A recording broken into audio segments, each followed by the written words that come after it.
I never took a journalism class, ever. I wanted to be an educator. I even taught high school Spanish in Buffalo for a while. But I started pulling shifts at the local public radio station, first as an overnight jazz DJ. That led to editing tape, eventually writing stories, and suddenly I became a reporter. The point is, you never know where a little side hustle is going to lead. For one Lake Placid woman, babysitting led to something bigger. That's today's story of the day.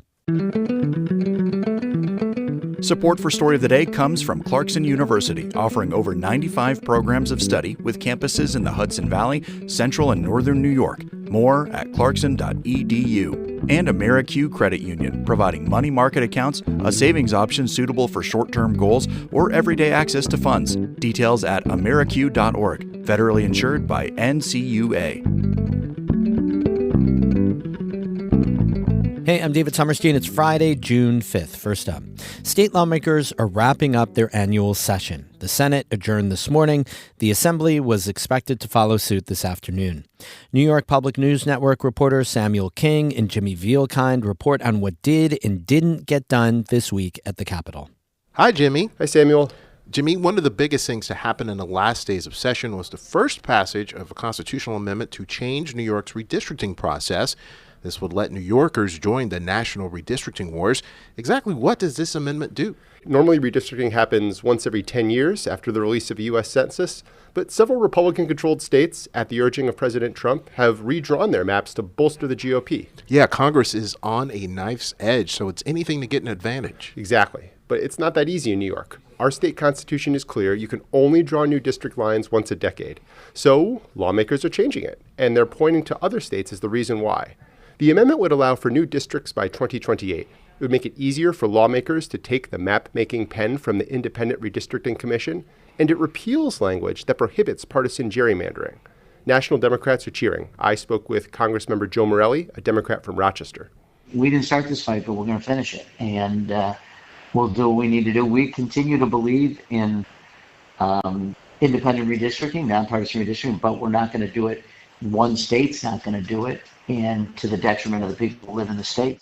Republicans, though, are livid. They all voted against this amendment and spent hours debating against it on the floor. State Senator George Borrello of Chautauqua County said what's going on elsewhere doesn't matter. You can blame it on whatever injustice you want. This is about rigging the system to stay in power, no matter how harmful your policies have been to the people of New York State, to the quality of life here. Samuel, you reported on something else pretty big, a one-year moratorium on the construction of large new data centers. What's the rationale here? Lawmakers say they're responding to concerns about data centers' impacts on the environment and utility rates. The legislation places a one-year hold on new large data center projects and requires an environmental impact study on data center development in the state. Assemblymember Dee Dee Barrett, a Hudson Valley Democrat, chairs the Chamber's Energy Committee. Our constituents are talking about data centers. They are worried about data centers. They are confused about data centers, and they are looking for answers about data centers. Opponents, including some business groups and unions, say a moratorium would be bad for the economy and limits local control. So what's next? Well, it's now up to Governor Hochul to decide whether to sign or veto this, Jimmy. She didn't commit either way, but said the status quo when it comes to data centers can continue. Interesting. You know, I've covered a lot of end of sessions, and this one does feel a little light. Adopting the state budget took so much time. There was only one real week to focus on everything else. Yeah, you could really feel that time crunch. For example, a push to increase consumer protections on the resale of tickets to concerts and sporting events just fell flat for lack of time. Yeah, exactly. Senate Majority Leader Andrea Stewart-Cousins, though, put a positive spin on everything. Lots of measures did pass despite those budget delays, including bills to provide more medical care to incarcerated people and to round off prices to the nearest nickel. Even though there's an uncertainty in terms of the budget duration, there was a certainty about our agenda. And that's why we stood before you on a weekly basis, almost with different packages and different things that we're doing. So I can say that I'm leaving here feeling that we've accomplished the important things that we needed to accomplish. We'll report back on the exact tallies next week. And then we can see what bills the governor will actually sign. Talk to you soon. That was Jimmy Vielkind and Samuel King, our guys in Albany with the New York Public News Network.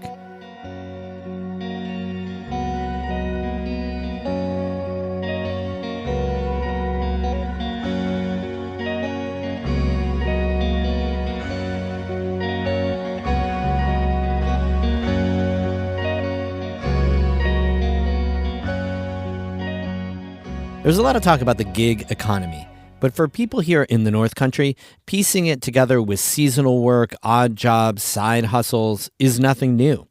Today's North Country at Work story takes us to Lake Placid, where the gig economy unexpectedly landed one woman a full-time job. Anna Williams-Bergen has more. It's a quiet Tuesday morning in Lake Placid. Inside a moodily lit downtown storefront, 28-year-old Rachel Kiltz slides open a cooler full of brightly colored cans. So what do you got in here? So this is the stuff we try to keep, like RTDs, ready to drink. So we have High Noons, those are very popular. Kiltz manages Nipple Top Liquors. We do a lot of small bottles. You know, people are here for the weekend and maybe don't need a whole thing. So it's been fun. Plus the small bottles are so cute. The store is tucked right on Lake Placid's main drag. Kiltz says they see more tourists than anything due to the location. She's had customers from as far away as Japan and India. When all the Olympians were here for World Cups, like talking to them, and they're in here buying gin for them, and they're like, yeah, we're done now. So, so it's been really fun. You just never know who's going to come through the door. Kiltz did not end up in this career on purpose. She says it was more like a series of happy accidents. Kiltz grew up in central New York, and she graduated from SUNY through the Excelsior program, where students trade free tuition for the promise to stay and work in New York State. Kiltz says that if she was going to stay here, she wanted to be in the prettiest part.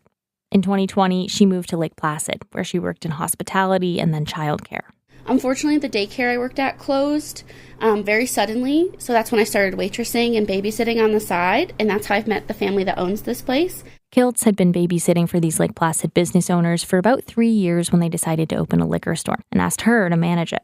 If they trusted her with the kids, they could trust her with a store. All the reps asked me, like, how'd you get in this business? And I like to tell them on accident. I had no idea this was coming. I was kind of like, knew I needed insurance. I knew I needed to start finding a full-time gig. I loved waitressing as well, but I needed something just a little more consistent. And they kind of suggested this, and I was like, me? This is not what I thought for myself at all. Until she got this job, Kiltz was piecing it together. I have lived on the gig economy for it's really done me really well in this world. Kiltz says that in many ways, she enjoyed the Adirondack hustle. Childcare, waitressing, pet sitting, those were all jobs she really liked. And she built deep relationships with many of the families she worked with. It gave her community in this new place. I've met so many wonderful people and so many people who have, like, I know I can call in a moment's notice if I need anything. For example, like my hot water ran out the other night and I had someone, I know I could call any one of these families, be like, hey, I need a shower. It's nice to have someone you can call when you need it.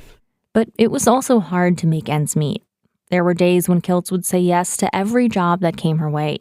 She'd work 7 days a week because she was afraid to turn down extra income. Because there really was a time when, like, I wasn't sure if I was going to make it. I didn't know, like, what my next job was going to be. I really was tired of not being able to pay my bills. Now, managing the liquor store, Kiltz has a steady paycheck, benefits, and it's made it easier to stay in the place she's fallen in love with. I was planning on being here for 3 years, just getting my 3 years in and seeing the rest of the world, and now we're 6 years later, and I don't really plan to go anywhere. Kiltz says that in true North Country fashion, she got this job through the relationship she built. She says that's the way to make a living here. I just don't want people to give up on the North Country because there's lots of opportunity. Maybe you have to dig a little deeper, but if you're open to anything, then it'll find where you're supposed to be. For Kiltz, that's behind the counter at Nipple Top Liquors. For North Country Public Radio's North Country at Work project, I'm Anna Williams-Bergen in Lake Placid. The story is part of North Country at Work's Next Generation project, which highlights stories from the region's young workers. If you have a story in mind, we want to hear it. Just text the word NEXT to 315-978-6277.